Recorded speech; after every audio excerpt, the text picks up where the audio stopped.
be talking now about our nonprofit that we're supporting.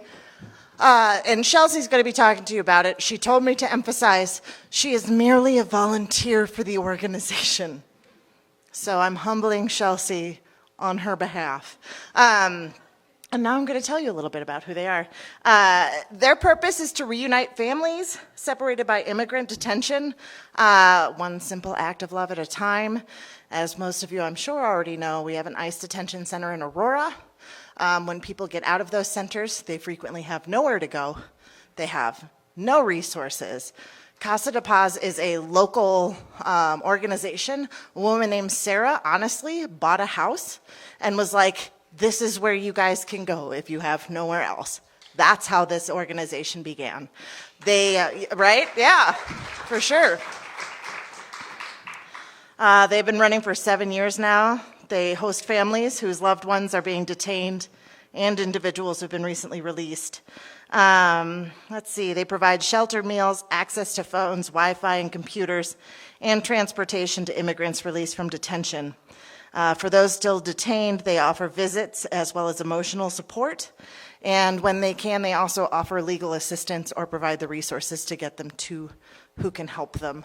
And as we all know, this is something that's really important, sadly so, but that there are people out there that can help. If you are at all interested, Matthew is out front, and they have lots of material about volunteering. Shelsea's going to come out and kick some ass now. I'm going to allow her to come out here first and do some witty banter with me because we're friends. Shelsea? Yeah. Witty banter, witty banter. Witty, banter, banter, banter, banter. Yeah. Hi, everybody. Thank you so much for buying tickets for and benefiting Casa De Paz. It's so good. Yeah. Wait, I'm really glad that she's out here because I forgot to share her fun fact. So just look at her really intently while I'm reading to you the weirdest food she's ever eaten. This is really great. She will eat anything. This includes, but is not limited to, coagulated pig's blood, insects, tongue, balut, which is fertilized duck eggs, worm ceviche, testicles from 2 different species, frog legs, bird's nest soup, lungs, hearts, gizzards, and chicken feet. Also, she's vegetarian. Other than all the weird shit, for realsies, she's vegetarian. I'm going to let Shelsea have the mic now. She is a beautiful human being. I'm really excited for her to share her story. Yeah, for sure. Yep, so listen to her, and I'm going to go back and drink my wine unprofessionally. Cool. Yep. All right. Hi. So when you become face-to-face with someone, it can have a huge impact on the way that you see the world. And I think that's why I and many people volunteer for Casa De Paz. I'm from San Diego, and in San Diego, you can look across the line and see Tijuana. That's where I've had my first touch with real poverty when I was a kid. I remember being very young and seeing a very hungry older woman who had her hand out, who was begging on the streets and lying on the floor. And it made me really sad, and I knew that there was something wrong. And I asked myself if it was something wrong with her. And as I got older, I realized that, of course, there was nothing wrong with her. It's just that there's this arbitrary line that we've drawn through the places where we live. And if you're born on one side of the line, then you're going to get a totally different set of resources and freedoms than the other side of the line. As an adult, I've had the opportunity to work in San Pedro Sula, which is known for being the murder capital of the world. It's in Honduras. It's also known because it's the place where the caravan started. My friend Mario in San Pedro Sula works at the Coca-Cola factory. That's one of 3 options that you get if you live there. You can work in the Coca-Cola factory, you can be a prostitute, or you can be in a gang. He works 18 hours a day, 7 days a week. He's hardly paid anything, and he sleeps in a cot in the factory. And that's why Coca-Cola is so cheap here in the United States. And the water that's in that Coca-Cola is being stolen from communities that live in the rural areas around there, and they're no longer able to farm because of that. That's the Coca-Cola that we drink here in the United States. I've had the opportunity through Casa De Paz to meet a man from San Pedro Sula who fled there to come and seek a better place here in the United States. He fled on the night that he was held up at gunpoint in his own home, and he fled to seek a safer space for him and his son. I've also had the opportunity to volunteer on the border in El Paso. And that is a whirlwind because people are coming there and they're legally seeking asylum.